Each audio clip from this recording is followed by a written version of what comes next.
신청 안 해도 벌금 안 낸다고 그래가지고 뭐 그렇게 오바마 케어를 꼭 들어야 되나 뭐 이렇게 생각하고 처음에 연초에, 그러니까 작년 11월 달이죠. 작년 11월 달에는 뭐 특별히 아프지만 않으면, 조금 아픈 거는 얼전 케어 가면 그래도 조금 돈을 비싸도 그렇게 내면 되니까 보험료를 비싸게 낼 필요는 없겠다 싶어서 안 냈어요. 그랬는데 아니나 다를까 지금 코로나가 터졌잖아요. 그러니까 갑자기 심각해지더라고요. 보험 없는데 이런 생각이 확 들어요.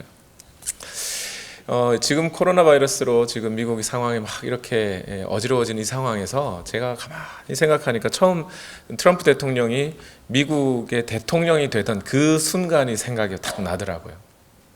그때 트럼프가 대통령이 되면서 그 이전에 있던 그 오바마 대통령이 진행해왔던 모든 정책이나 국제협약이나 뭐 이런 것들을 싹 바꿔버렸죠. 그래서 오바마 케어도 다 보류, 그리고 뭐 파리 국제 기후 협약 이런 것도 취소, 뭐 이렇게 하면서 이 모든 정책들을 다 그 주권하에 다 바꿔버렸어요. 지금 한참 우리 대통령 선거를 사실상 진행하고 있죠, 미국은.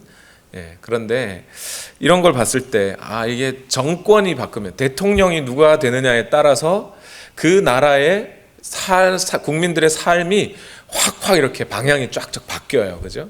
그러니까 아주 우리는 투표를 잘해야 됩니다. 그래서 이 나라의 운명이 그 투표에 걸려 있기 때문에 아주 중요한 것이 선거라는 거죠. 그런데 이것을 가만히 생각해 보면 우리의 신앙생활도 똑같습니다. 신앙생활이 뭐냐? 우리가 예수님을 믿는다는 게 뭐냐? 과거에 우리의 모든 내면, 우리의 모든 인격을 통치하던 주권자가 사라지고 새로운 통치자, 새로운 주권자가 우리에게 왔다. 이것이 신앙생활을 한다는 것의 의미예요. 과거에는 죄와 죽음과 또 그 죽음의 세력들이 우리를 다스렸지만 이제는 그리스도 안에 들어온 사람들은 하나님과 그 하나님의 생명과 의가 다스리고 통치하는 사람이 되었다는 겁니다. 그래서 우리의 내면과 우리의 삶 전체가 그 통치자에 따라 그 통치자가 지시하고 바꾸는 방향으로 바뀌게 되었다. 이것이 신앙생활을 한다, 믿는다라는 말의 의미입니다. 그래서 로마서 5장 1절을 다 같이 한번 읽어보실까요? 로마서 5장 1절 보시면 시작. 그러므로 우리는 믿음으로 의롭다 하심을 받았으므로 우리 주 예수 그리스도로 말미암아 하나님과 더불어 평화를 누리고 있습니다. 이랬어요. 여기 보면 로마서 5장 1절인데 5장 1절에 뭐라 그래요? 그러므로 우리는 믿음으로 의롭다 하심을 받았으므로, 또 이렇게 말하죠. 이 말은 무슨 뜻이겠어요? 로마서 1장부터 4장까지 전체의 내용이 뭐였다는 거예요? 우리는 믿음으로 말미암아 의롭다 하심을 받았습니다. 그 얘기가 로마서 1장부터 4장까지의 내용이에요. 그리고 로마서 5장부터는 그러면 뭐예요? 이제 믿음으로 의롭다 하심을 받았으므로 거기에 따라 우리의 삶의 방향이 완전히 바뀌게 된 것. 그래서 우리가 어떤 방향으로 어떻게 바뀌었느냐, 그것을 얘기해 주는 게 로마서 5장부터 8장까지의 얘기예요. 그러니까 로마서 5장 1절에 믿음으로 의롭다 하심을 받았으므로 해놓고 그 다음에 로마서 5장 후반부에는 뭔 얘기가 나와요? 우리가 아담 아래에서 있던 자들인데, 아담의 후손으로 아담 아래에서 죄의 지배를 받던 자들인데 이제 우리는 그리스도 안으로 들어가 그리스도 아래에서 생명과 의의 통치를 받게 되었습니다. 그 얘기가 로마서 5장 후반부였어요. 그리고 로마서 6장 앞부분에는 뭐가 있냐면 과거에는 우리가 죄의 지배를 받았으나 이제 우리는 의의 지배를 받게 되었습니다. 그 선언이 로마서 6장 1절부터 나오는 말씀이고요. 그 다음에 6장 15절부터는 뭐가 나오냐면 우리는 과거에 율법 아래에 있었지만 이제 우리는 은혜 아래에 들어오게 되었습니다. 그 얘기가 로마서 6장 후반부의 말씀이에요. 이처럼 우리 그리스도인이 되었다, 믿는 자가 되었다라는 말은, 여러분 지금 트럼프가 대통령인 이 시점에 과거에 오바마가 대통령이었다 그래서 오바마가 미국 이렇게 가면 안 돼, 이렇게 해야 돼 하고 정책을 발표하고 뭐 어떤 대통령령을 내린다고 그래가지고 그것이 미국 사람들 삶에 영향을 받아요, 안 받아요?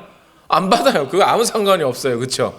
그런 것처럼 우리가 이제 그리스도 안으로, 하나님 안으로 의의 종이 되어서 묶여진 우리는 이제 더 이상 죄나 율법이나 또는 죽음의 세력이 우리를 어떻게 좌지우지할 수 있어요? 없어요? 없어졌어요. 그런 뜻이에요. 그것이 우리가 그리스도인이 되었다라는 말의 의미입니다. 그리고 이제 사도는 로마서 7장으로 들어와 가지고 이제 로마서 6장 후반부에 있었던 얘기, 우리는 더 이상 율법 아래 있지 않고 은혜 아래에 있게 되었습니다 했던 로마서 6장 후반부의 말씀을 로마서 7장에 들어와서는 조금 더 우리의 내면이 과연 어떻게 바뀌게 된 것인지를 조금 더 깊이 있게 설명을 해주고 있어요. 이 말이 참 중요한데요, 여러분. 로마서 6장의 말씀을 이어서 지금 로마서 7장도 그 설명을 하고 있다. 우리가 율법 아래 있지 않고 은혜 아래 있다라고 하는 이 말을 설명하고 있다는 것, 이것을 아는 것이 중요합니다. 왜 그러냐면요, 로마서 7장은 기독교의 논쟁의 역사를 쭉 살펴보면요, 이 로마서 7장이 유독 논쟁이 많았던 장이에요. 로마서 7장이. 어떤 부분에서 논쟁이 많았냐면 유명한 구절 있죠. 로마서 7장 중반 후반부에 가면 오호라 나는 곤고한 사람이라다. 이 사망의 몸에서 누가 나를 건져내랴. 이런 구절이 나와요. 그죠? 여기서 나오는 나. 이 사망의 몸에서 누가 나를 건져내랴 할 때 이 나가 누구냐는 거예요. 예수님 안 믿는 사람인지, 아니면 이제 그리스도 안으로 들어왔는데 이제 막 믿기 시작한 사람인지, 아니면 예수님을 잘 믿고 사는 성숙한 그리스도인인지, 아니면 무슨 유대인을 얘기하는 건지, 아니면 일반적으로 그냥 사람 자체를 말하는 것인지, 되게 많은 사람들이 논쟁을 하고 있고 지금도 그 논쟁이 그치지 않고 있어요. 그래서 로마서 7장을 쭉 읽다 보면 여러분, 로마서를 읽어보시는 분들이 거의 다 동감하는 게 뭐냐면 1장부터 참 은혜가 되고 2장 3장 다 은혜가 되고 5장에서 하나님의 그 사랑 부어주셨다 하면 감사하게 되는데 6장 7장으로 딱 넘어가면서 골이 띵띵하게 아프기 시작하는 거예요. 너무 이렇게 이 말인가 저 말인가 헷갈리기 시작하는 거죠. 그래서 로마서 7장이 어려워져요, 되게. 그런데 로마서 6장의 말씀을 이어서 설명하고 있다는 것을 알면 좀 쉬워집니다. 로마서 7장의 말씀은 여기에 오호라 나는 곤고한 자로다의 나라는 사람이 누구냐, 그것에 대해서 논쟁하는 게 아니에요. 그것을 설명하는 게 아니에요. 사도 바울은 지금 율법 아래 있던 사람들이 은혜 안으로 들어왔지 않느냐 하면서 로마서 7장은 율법을 설명하는 겁니다. 사람이 율법 아래에 있으면 어떻게 되느냐는 거예요. 율법 아래에 있는 자들이 율법을 철저히 지켜서 자기가 선행을 쌓고 공로를 쌓아서 하나님으로부터 의롭다고 인정함을 받는 것이 가능하냐 불가능하냐, 그 얘기를 설명하는 게 로마서 7장의 말씀이에요. 여러분, 가능하겠어요? 안 가능하겠어요? 우리가 율법의 말씀을 하나하나 지켜서 선을 쌓고 그 의를 하나님으로부터 인정받는 것이 가능할까요? 불가능할까요? 불가능해요. 맞아요. 그것이 불가능한 일이라는 얘기를 로마서 7장이 하고 있는 거란 말입니다. 그래서 로마서 7장 1절 말씀을 다 같이 한번 읽어봐요. 다 같이 읽어봅시다. 시작. 형제자매 여러분, 나는 율법을 아는 사람들에게 말을 합니다. 율법은 사람이 살아있는 동안에만 그 사람을 지배한다는 것을 알지 못합니까? 이랬어요. 자, 형제자매 여러분, 나는 율법을 아는 사람들에게 말을 합니다. 이랬어요. 율법을 아는 사람들은 누구를 얘기하는 걸까요? 유대인이죠. 일단은 유대인은 율법을 잘 알아요. 근데 사도 바울이 만약에 유대인에게만 이 이야기를 할 것 같으면 유대인들 잘 들으시오 이랬겠죠. 유대인 출신의 그리스도인들이여 잘 들으십시오 이랬겠죠. 근데 율법을 아는 사람들에게 이렇게 말을 하고 있어요. 그 이야기는 뭐냐면 로마 교회에 이방인 출신, 유대인이 아니라 이방인 출신이라 할지라도 교회 안에, 로마 교회 안에 들어오게 되면 자연스럽게 구약 성경 또는 율법에 관한 말을 듣게 돼요? 안 듣게 돼요? 듣게 되죠. 그죠?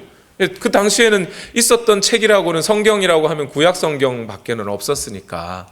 그러니까 구약 성경 율법에 대해서 듣고 알게 됩니다. 그래서 결국 율법을 아는 사람들에게라는 말은 결국 유대인 출신을 포함한 모든 로마교회 성도들 전체에게 하는 말이 되는 것이에요. 특히 그러면서 지금 사도 바울이 7장 1절에 뭐라 그러냐면 율법은 사람이 살아있는 동안에만 그 사람을 지배한다는 것을 알지 못합니까? 이래요. 이 말 뜻은 뭐예요? 이미 여러분 아셔야 된다 이 말이죠. 벌써 알고 있지 않느냐. 아는데 왜 율법에 자꾸 지배를 받으려 하느냐 이 말이죠. 그렇죠? 그러니까 이미 로마교회 성도들이 율법에 대해서 어느 정도 익숙하게 안다는 것을 전제하고 사도 바울이 하는 얘기예요. 여러분, 율법이라는 것이 사람이 살아있을 동안에만 규정되는 거 아닙니까?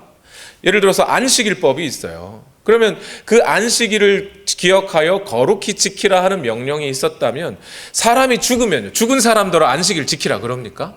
아니잖아요. 그러니까 살아있는 사람에게나 그 명령이 효력이 있는 거라는 얘기예요. 자, 그런데 사도 바울은 그냥 그 정도로만 얘기하지 않고 거기에서 조금 더 나아가서 율법이 살아있는 동안에만 사람을 지배한다라는 이 말을 설명하기 위해서 부부관계, 결혼의 비유를 들고 있어요. 이 결혼한 한 여자가 있습니다. 이 여자가 남편이 살아있는 동안에, 부부 관계죠, 그죠? 그러니까 남편이 살아있는 동안에 이 여자가 다른 남자에게로 가면 그걸 뭐라 그래요? 간음했다라고 말을 한다는 거예요. 그런데 만약 남편이 죽어버리면 이 여자가 죽은 다음에, 남편이 죽은 다음에는 다른 남자에게 가도 간음이 돼요, 안 돼요?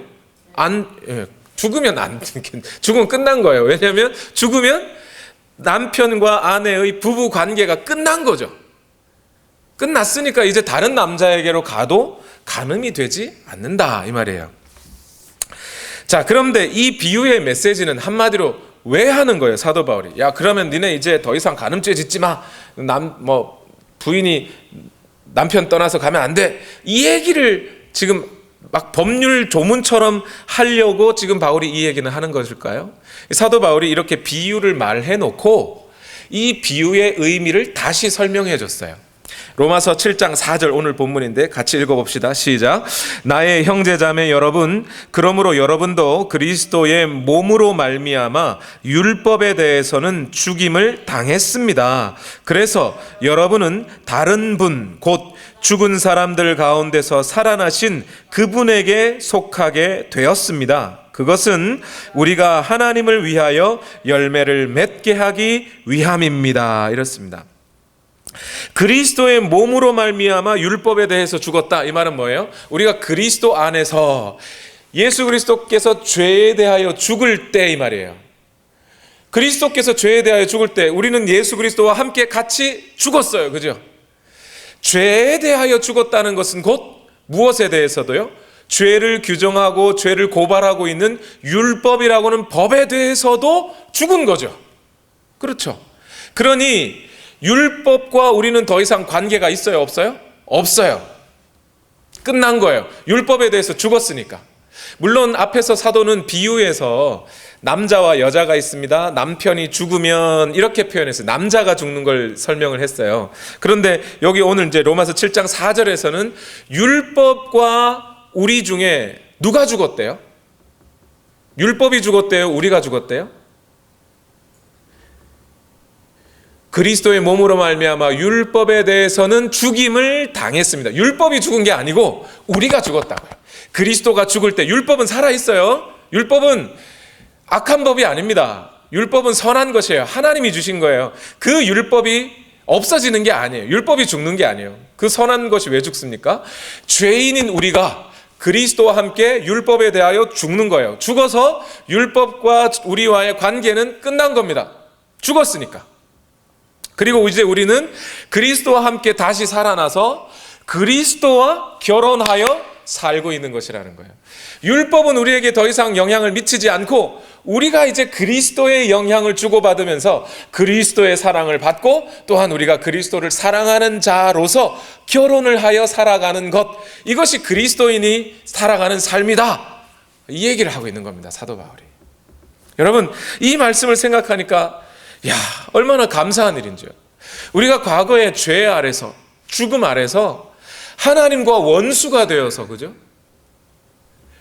우리가 그리스도 안에 있기 전에는 하나님과 원수가 되어서 죄인으로 살았던, 그래서 하나님의 그 영원한 심판의 불에 우리가 빠질 수밖에 없는, 그 심판대에서 죄와 형벌을 면할 수 없는 그런 죄인으로 살고 있었던 우리인데, 그 우리가 예수 그리스도 안으로 접붙임을 받고 침례를 받아 그리스도와 연합한 자가 되고 나니까 이젠 그리스도와 결혼해서 그분과 함께 사는, 그리스도가 신랑이 되고 우리는 그분의 신부가 되어서 살게 되었다는 거예요. 이게 얼마나 감사하고 놀랄 놀자인지 몰라요. 이게 왜 얼마나 감사한 일인지요. 제가 이렇게 말씀드리면 와, 그런 게 있나 보다 이럴지 모르는데, 제가 한번 제가 아는 한 할머니 한 분에 대한 이야기를 드리면 참 감사한 일이구나 하는 걸 아실 거예요. 제가 시골에서 살 때요, 설날만 되면 저희 아버지가 동네에 꼭 어르신들께 세배를 하러 다니라 그랬어요. 설날에.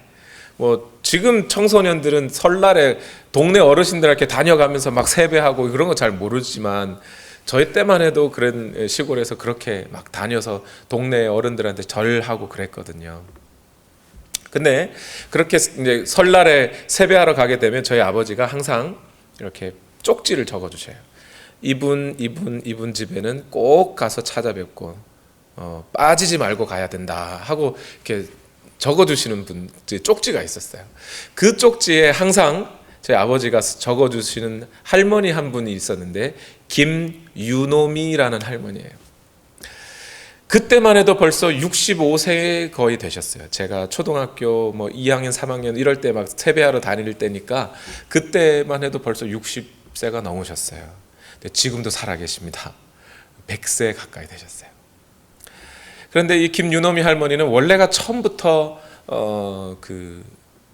혼자 사셨던 분은 아니고 일제시대 때 결혼을 하셨던 분이세요.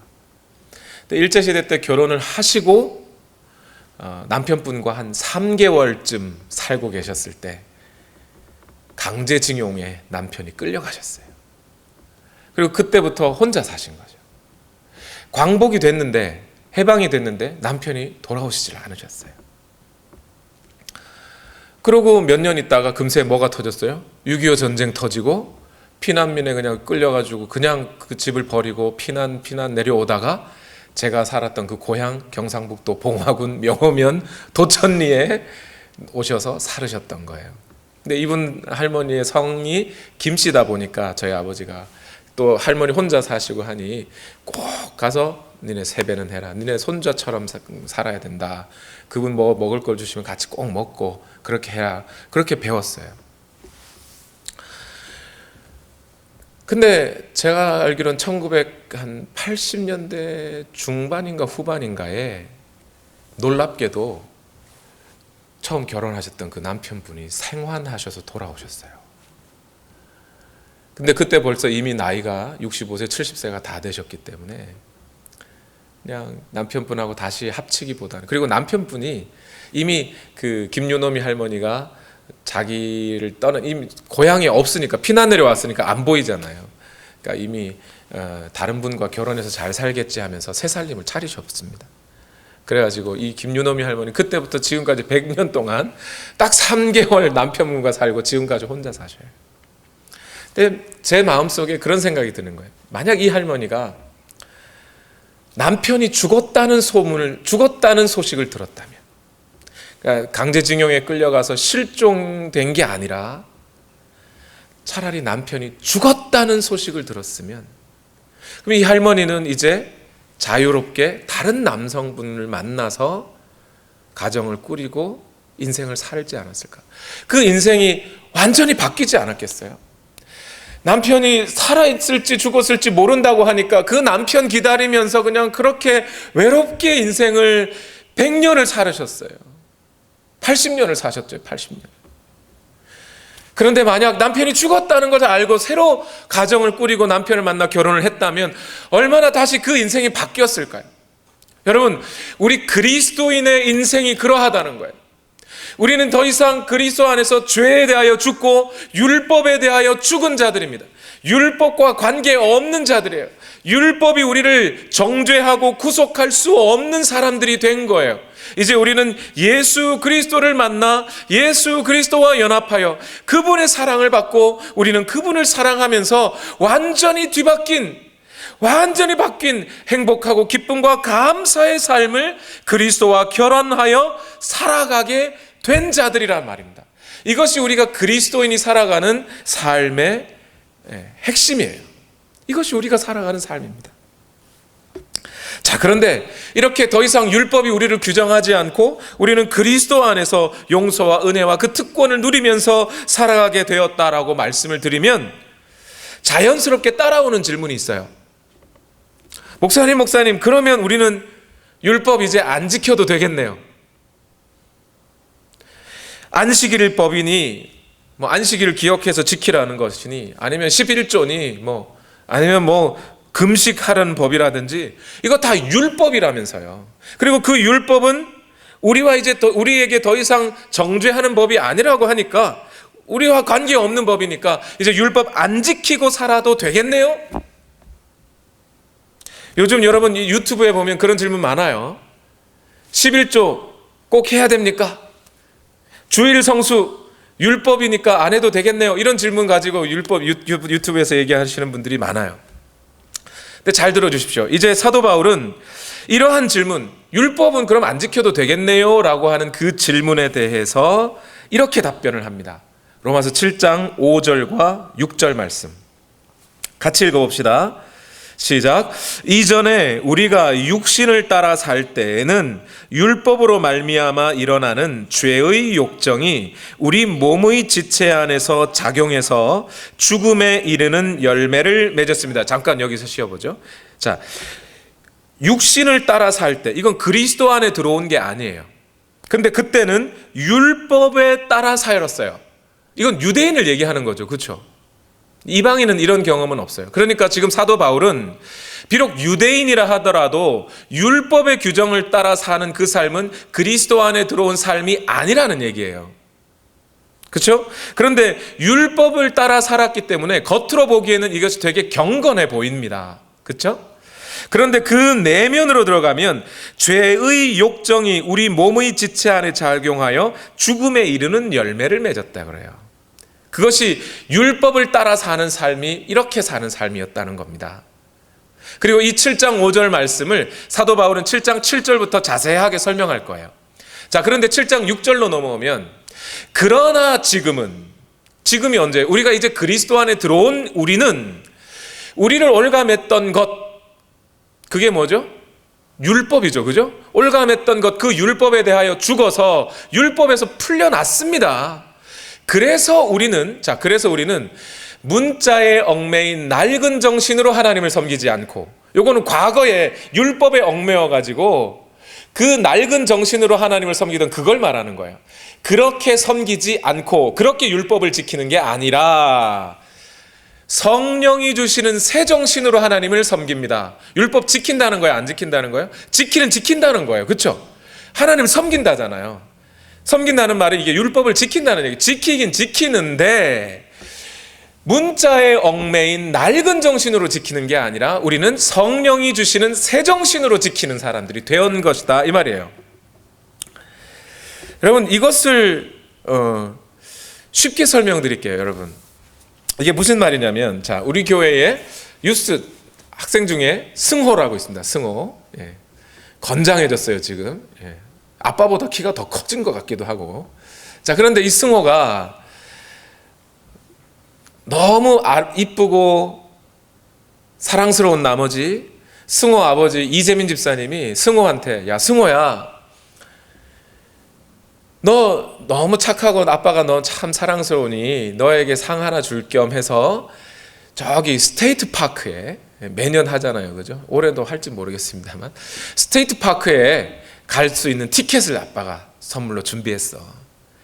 근데 너 혼자 가서 살면은, 너 혼자 가서 그 놀이기구 암만 탄다 그래봐야 재미가 없으니 너 친구 데려와.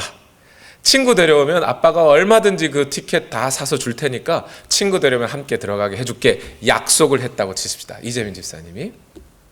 자, 그러면 승호는 그때부터 이제 학교에 가서 누구 데려와요? 자기 친구, 승호의 친구 데려오겠죠. 자, 그래서 약속한 날이 됐습니다. 스테이트 파크 앞에 왔습니다. 이재민 집사님이 딱 와봤더니 승호가 아주 담대하게 한두 명 데려올 줄 알았더니 10명을 데리고 왔어요. 자, 10명 데려왔으니까 이제 이재민 집사님은 티켓 몇 개 끊어야 돼요? 11개 끊어야죠. 승호까지 해서. 자, 이제 승호 친구 1번. 너 누구니? 물어봤더니 저 승호 친구인데요. 그래, 티켓. 2번, 넌 누구니? 예, 저도 승호 친구인데요. 티켓. 자, 그렇게 주다가 3번, 4번, 5번, 6번, 7번, 8번, 9번 다 잘 줬는데 10번, 10번째 친구한테 짝 하면서 너는 누구니? 라고 물었어요. 그런데 얘가 저 성적이 좋아요. 학교에서 성적이 좋아가지고 스튜던트 어소시에이션의 프레지던트예요. 라고 대답했어요. 티켓 줘요 말아요? 줄까요 말까요? 마음씨 좋은 이재민 집사님 주실지 모르지만 약속이 뭐였어요? 승호 친구예요. 그러면 승호는 이재민 집사님이 승호한테 물어봐야죠. 뭐라고요? 야, 얘 너 아니? 너 친구니? 승호가 사실 잘 모르겠는데 얘 오늘 처음 봤는데요. 그럼 어떻게 해요? 얘는 집에 잘 가. 너는 못 들어와. 티켓 못 주지. 왜요? 승호 친구가 아니에요. 오늘 우리가 받은 구원이 이거라고요. 우리가 하나님의 율법 앞에서는 죄인으로 규정되어 하나님의 영원한 심판을 피할 수 없는 자들이에요. 그런데 오늘 그 아들 예수 그리스도의 보혈을 믿는 자들, 그 믿는 자들을 하나님께서는 구원하시겠다고 약속하셨어요. 우리가 율법적으로 죄가 많으냐 적으냐와 관계없이, 그러면 하나님의 심판대 앞에 가서 하나님이 내가 너를 왜 천국에 넣어줘야 되니? 라고 물으시면 우리는 뭐라고 대답해야 돼요? 내가 율법을 잘 지켰습니다. 내가 율법에서 이만큼 지켰습니다. 이만큼 의로운 일을 했습니다. 이만큼 착하게 살았습니다. 가 아니라 예수님을 믿습니다. 예수님 그분이 나를 위해 죽어주신 것 압니다. 내가 죄인이라는 거 압니다. 하나님과 원수가 됐다는 거 압니다. 그러나 예수 그리스도의 보혈이 나를 덮으시고 내가 예수 그리스도와 한 몸 되어 이제 죄와 죽음의 법에서 해방되어 의의 법 아래로 들어왔다는 사실을 내가 믿습니다 하면 그 믿음이 우리를 구원해 주는 거라고요. 하나님은 그때 가서 너 율법 잘 지켰냐 못 지켰냐, 율법 이만큼 지켰냐 못 지켰냐, 너 이만큼 못 지킨 거에 대해서 회개는 했느냐, 이걸 물어보지 않으신다고요. 그것과 관계없이 예수 그리스도를 믿는 믿음으로 구원을 얻는다는 겁니다. 그러면 이제 다시 승호의 친구의 입장에서 돌아와 보세요. 승호로부터 스테이트 파크에 가는 우리 아빠가 너 나랑 친구잖아. 그러니까 스테이트 파크에 넣어준대 이랬어요.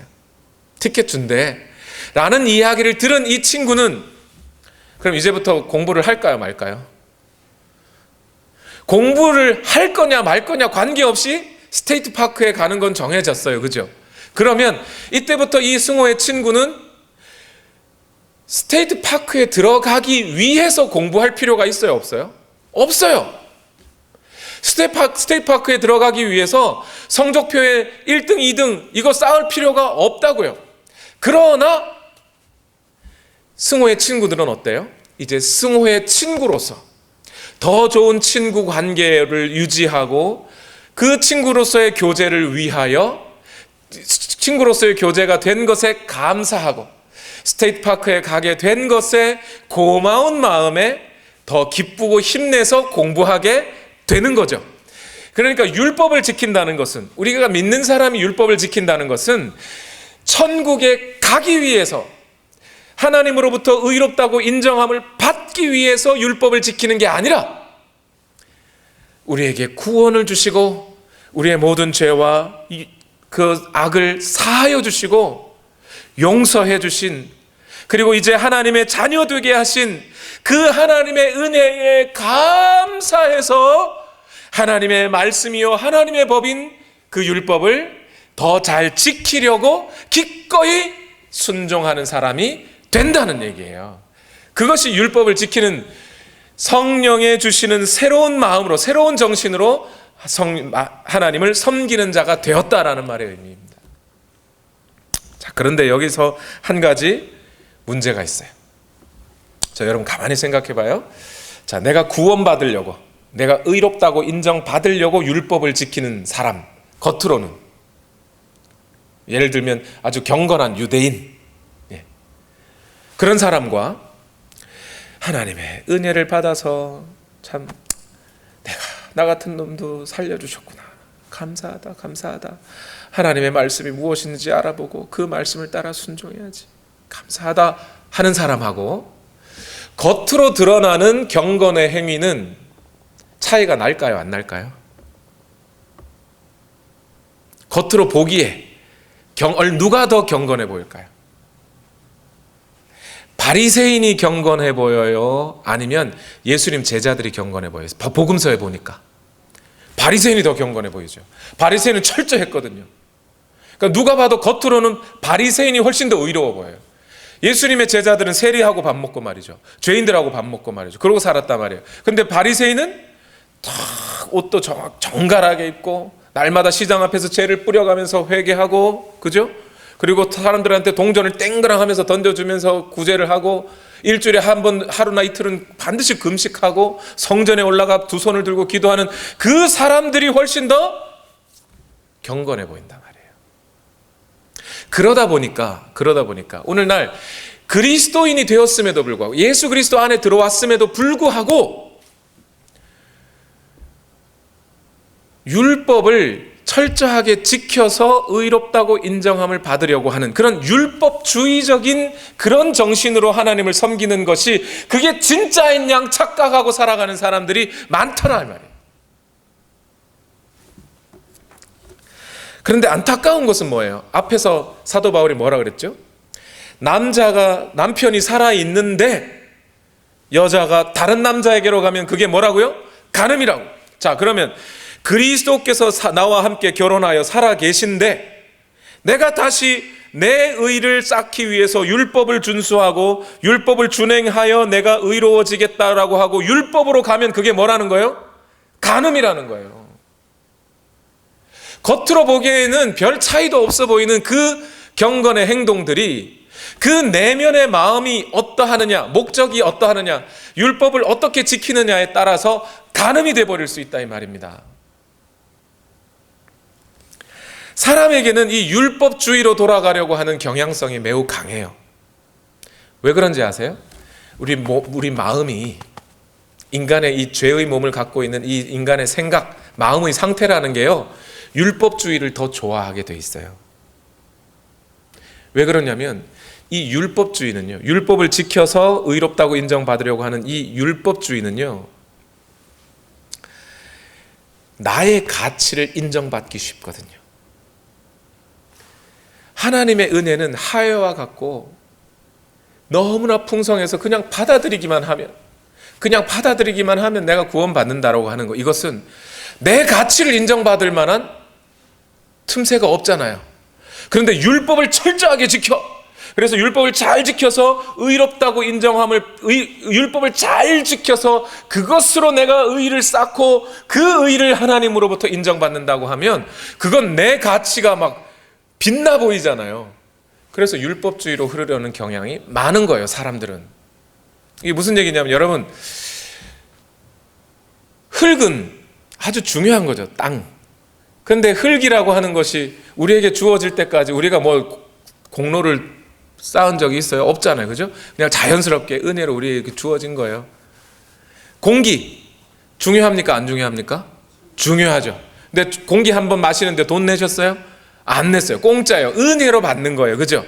비 중요해요, 안 중요해요? 중요하죠. 공짜로 받는 거예요. 물 없으면 못 살잖아요. 예. 근데 정말 중요하게 여깁니까, 우리가? 사람이? 정말 비가 중요하면 왜 비 오는데 교회 안 와요, 사람들이? 정말 비가 그렇게 하나님의 은혜로 주어서 좋은 거면 비 내릴 때 가서 잔뜩 맞고 감사해서 하나님께 예배 드려야죠.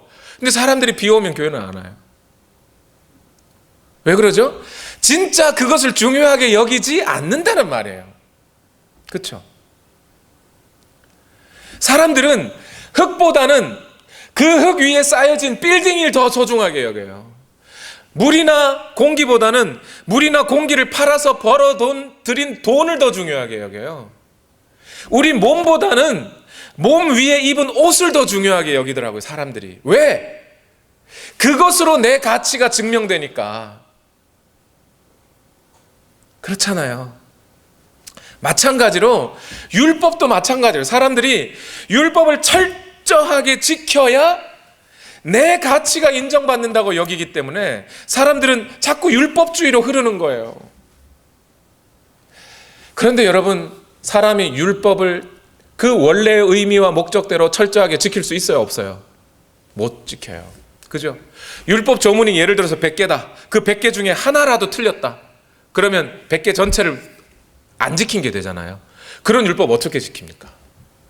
또 살인하지 말라라는 율법이 있다고 쳐요. 그럼 그 살인하지 말라는 것이 사람 안 죽이고 가만히 있고 속으로는 잔뜩 미워하고 있으면 그게 율법을 지킨 거예요? 아니죠. 마음으로부터 미워하지 않는 데까지 이르러야 그게 율법 지킨 거예요. 그죠? 그러니까 율법을 인간이 제대로 지킬 수 있는 사람이 이 땅에 제대로 한 명이라도 없다. 없습니다. 그런데 율법을 어떻게 지켜서 천국 가겠다는 거예요? 어떻게 의롭다고 인정받겠다는 거예요? 그러니까 사람들이 어떻게 해요? 유대인들이 율법을 약화시킵니다. 율법이 원래 갖고 있었던 원래의 의미, 하나님이 그 율법 속에 담아 놓으신 하나님의 뜻, 그것은 제거해버리고 율법을 마치 법률 조문처럼 만드는 거예요. 안식일법, 그러면 안식일을 기억하여 거룩히 지키라고 하면 그 안식일이 갖고 있는 원래 하나님의 그 안식일법에다가 심어 놓으신 하나님의 그 깊은 뜻은 제거해버리고, 자, 겨드랑이에 땀나면 안식일 범한 거야. 10km 걸어가면 안식일 범한 게 아닌데 11km부터는 안식일 범한 거야. 병을 고쳐줘도 요만큼 작은 병을 고쳐주는 건 괜찮은데 큰 병 고쳐주면 안 돼. 긴급한 병은 고쳐줘도 되는지만 만성질환을 고쳐주는 것은 그 안식일 범한 거야. 이런 식으로 안식일 법을 아주 법률 조문처럼 만들어버려요. 그래 놓고 그 행위를 내가 안 어겼다면 나는 거룩해. 이렇게 생각하는 거죠. 실제로요, 제가 다니던 한국교회에서 그렇게 살았어요. 그 교회에서는 주일 성수 잘해야 된다. 그러면서 주일 성수는 토요일 밤 12시부터 주일 밤 12시까지야. 그래서 12시 1초부터는, 그러니까 한 12시 땡 하고 12시 1초부터는 물건도 사면 안 되고 팔면 안 되고 TV도 보면 안 되고 오락을 금하라고 그랬으니까 뭐 이렇게 지키라고 그랬어요. 근데 아니나 다를까 여러분, 새 가족이 교회 찾아오면 그거 알아요, 몰라요? 새 가족들은 그 안식일법을 모를 거 아니에요. 어느 날 새 가족이 청년들 모임에서 나를 사랑해주고 도와주고 하셨던 이 청년들이 너무 고마워서 주일날 교회에 오면서 먹을 걸 잔뜩 사왔어요. 자, 그러면 여러분 같이 먹어야 돼요, 말아야 돼요? 어떻게 해야 됩니까? 같이 먹어야죠. 같이 먹고 그 새 가족과 교제 나누고 우리 더 하나님 앞에 잘 사십시다. 그냥 해가면 되는 거예요. 그럼 뭐가 문제예요? 그런데 그 음식을 새 가족이 싸들고 왔는데 무한하게 도쓰리 그냥 거기 있던 청년들이 다 외면하고, 나는 안 먹어, 주일날 이거 먹으면 큰일 나, 내가 죄 짓는 거야. 이게 뭐 하는 거죠? 율법을 방패 삼아 나의 의를 지키고 있는 거죠. 나는 하나님 앞에 죄인이 될 수가 없으니까. 여러분, 이것이 괴물이 되는 거예요, 괴물이. 누가복음 6장에 보면 누가복음 6장 6절에서 11절 말씀에 예수님이 그 얘기를 해요. 안식일인데 동족 가운데 손 마름병 걸린 사람이 있다고요. 비참한 인생을 살고 있어요. 그거 병 걸린 게 뭐 잘못이라고 저 사람 죄인이라고 취급받으면서 소외당하고요. 가난하게 힘들게 구걸하며 살아야 되는 사람이에요. 그런데 그 옆에 있었던 돈 많고 권력 있고 그랬던 율법학자들, 바리새인들, 이 사람들이 뭐 하는지 아십니까? 동족이잖아요. 도와주고 어루만져주고 살펴줄 수 있잖아요. 그런데 안식일 날 저 예수가 저 사람 병을 고쳐주나 안 고쳐주나 보자. 안식일 저 사람 병 고쳐주면 저거 안식일법 어긴 거야. 이러고 예수님을 째려보고 있단 말입니다. 예수님이 그거 보시면서 화를 내셨어요. 너네 지금 뭐 하는 거냐고. 사람이 죽어가면요, 인지상정, 사람의 마음은요 살려주고 싶게 돼 있어요. 그런데 그 동족의 아픈 것을 돌아보지 아니하고 누구는 율법 지켰냐 안 지켰냐 이러고 있단 말이에요. 저 사람보다 내가 더 율법 잘 지켰어 이러고 있다고요. 이게 뭐예요? 괴물. 율법주의는 이와 같이 사람을 괴물로 만들어버리는 법이라고요. 그래서 이것을 사도 바울이 뭐라 그래요? 죽음에 이르는 열매를 맺고 있다. 니네가 지금.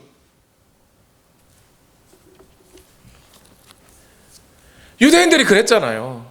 그 율법주의적인 생각 가지고 예수를 죄 있다고 죽여버린 게 유대인들 아닙니까?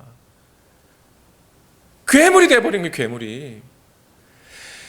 율법을 지켜서 하나님으로부터 의롭다고 인정함을 받으려고 하다 보면 인간은 그 율법을 지킬 수 없으니 율법을 약화시켜버리고 하나님 말씀을 변질시켜버리고 자기 자신의 의를 알뜰히 챙기면서 동족들과 다른 사람들, 다른 교우들을 사랑하지도 않고 오히려 저급한 사람, 나쁜 사람, 죄인, 저러면서 어떻게 예수 믿는다고 해? 라고 하는 그런 생각들을 갖게 만드는 것이 율법주의라 이 말입니다.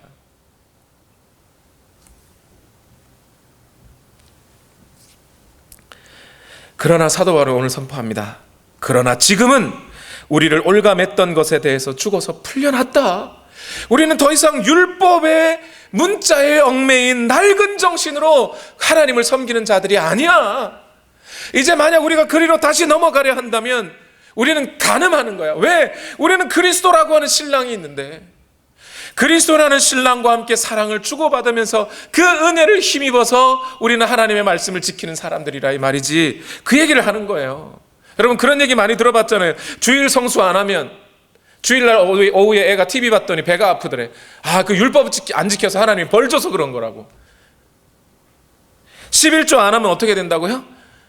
11조 한 그만큼의 손해를 본다고. 하나님 벌 주니까 손해 안 보려면 11조 내라고. 이게 다 율법주의적인 정신에서 나온 이야기들입니다. 주일 성수라는 게 뭐예요? 과거에 내가 하나님을 알지 못하던 때, 그래서 내가 내 일하며 살아가는 그때에 하나님께서 나를 건져주시고 불러주셔서 그 죄인을 이제 하나님의 자녀 삼게 해주시고 하나님과 모든 만물을 지으신 창조주 하나님과 교제할 수 있는 자로 나를 불러주셨으니 감사하도다 하면서 하나님 앞에 나와 하나님 말씀 앞에 기쁨으로 서고 그 말씀에 기꺼이 순종하며 나아갑니다. 오늘 이 하루를 그렇게 하나님께 올려드립니다 하고 드리는 게 주일 성수예요. 11조가 뭡니까? 내 복 받는 수단, 내 돈 버는 수단이 아니라 나와 함께 공동체를 이루고 살아가는 내 형제 자매들의 헐벗음과 가난함을 그냥 버려두지 아니하고 내가 나의 것을 들여 내가 비록 이만큼의 손해를 보더라도 그들을 살려내어 그리스도의 몸된 교회를 세우겠다고 하는 사랑과 그 인정을 표현하는 것이 11조예요. 법 조문이 아니라. 그러니 그리스도와 결혼한 우리들은 이제 율법을 지키는 의미가 달라지는 거예요. 여러분 결혼했다는 게 뭡니까? 결혼했다는 게. 지금 사도는 단순히 결혼이라고 하는 것을 그냥 남자 여자 좋아가지고 사랑해서 연인 감정으로 만났다 이 얘기만 하는 게 아니에요. 그 이상이에요. 법적으로는 이미 한 몸이 되었다 이 말이에요. 그리고 그리스도가 내 안에, 내가 그리스도 안에 거하게 되는 이 관계성을 결혼이라고 말을 하고 있잖아요. 갈라디아서 2장 20절 다 같이 읽어봅시다. 시작. 나는 그리스도와 함께 십자가에 못 박혔습니다. 이제 살고 있는 것은 내가 아닙니다. 그리스도께서 내 안에 살고 계십니다. 내가 지금 육신 안에서 살고 있는 삶은 나를 사랑하셔서 나를 위하여 자기 몸을 내어주신 하나님의 아들을 믿는 믿음 안에서 살아가는 것입니다. 그리스도가 내 안에 들어오심, 나는 그리스도 안에 있고 그리스도는 내 안에 계시고, 이 관계를 결혼이라고 한다고요. 그러니까 결혼을 하면, 성적으로 말하면 이렇게 되는 거예요. 남자의 씨가 결혼하면 누구에게요? 여자의 몸에 심기죠. 자, 그러면 그 여자는 그 남자의 씨를 이 세상에 내어놓기까지 10달 동안 뭘 해야 돼요? 고통을 겪어야 돼요. 한 알의 밀이 땅에 떨어져 썩어지지 아니하면, 죽지 아니하면, 이러죠. 그죠? 그리스도의 씨가 우리에게 심겨졌을 때 우리는 깨져야 되죠. 남편의 씨가 여성에게 심겨졌을 때 여성은 자기 몸을 깨는 고통을 통해서야만 그 열매를 맺을 수 있어요. 그러고 낳은 아이를 보니까 꼭 누구를 닮아요? 남편을 닮아요. 그죠? 안 닮았으면 좋겠는데 닮더라 말이에요. 그게 이 지금 사도 바울이 말하는 하나님께 열매를 맺힌, 하나님을 향하여 열매를 맺힌다의 방식이에요. 마태복음 보면 베드로가 이러죠. 예수님, 내 친구가 나한테 죄 지었습니다. 몇 번 용서할까? 7번 용서하면 될까요? 이렇게 물어요. 이게 뭐예요? 이 베드로는 이 당시만 해도 율법주의적인 사고방식을 여전히 갖고 있었다고요.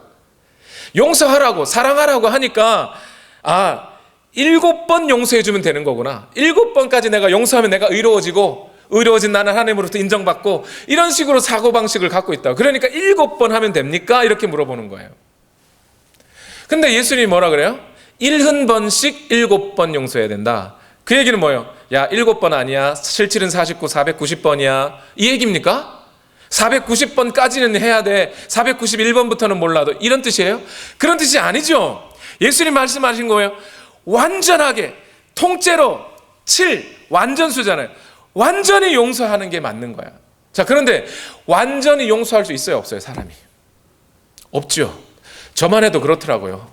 저만 해도 10년 전, 20년 전에 저에게 뭐 잘못한 사람이 있어요. 잊어버리고 있다가 갑자기 무슨 일이 있어서 그때 생각이 나면 화가 치밀어 올라요. 그때 기억이 막 나요. 내가 그때 그놈 가만두지 말았어야 되는데, 이 생각이 막 올라온다고요. 이게 용서된 거예요, 안 된 거예요? 안 된 거예요. 다시 말해서 예수님이 70번씩 7번이라고도 용서하라는 얘기는 네 힘으로, 인간의 힘으로 용서할 수 있느냐를 말하는 거예요. 인간이 용서하는 건 용서하는 게 아니야. 니네 힘으로는 용서가 안 돼. 니네 능력으로는 이 율법을 못 지켜. 그러니 완전히 용서하시는 분의 힘을 입어야 용서가 되는 거야. 이 말이죠. 완전히 용서하신 분 누구요? 하나님. 다윗을 보세요. 다윗이, 그 이스라엘 촌놈 다윗이 그를 건져서 골리앗 이기게 하시고 전쟁 싸우게 하시고 왕까지 되게 하셨어요. 누가요? 하나님이. 그래서 그를 인도해내셨음에도 불구하고 그 왕인 다윗이 뭘 범해요? 간음과 살인을 범하잖아요.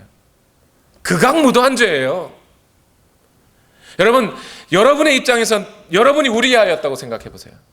여러분이 우리야 아버지쯤 된다고 생각해 보세요. 자기 부인 빼앗기고 죽고, 그거 용서됩니까? 안 돼요. 그런데 하나님은 그 죄를 용서하시더라고요. 잊어버리시더라는 거예요.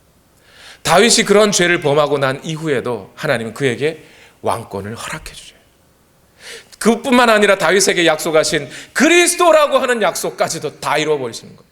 그게 하나님이세요. 그게 완전한 사랑, 완전한 용서를 베푸시는 하나님이세요. 그 하나님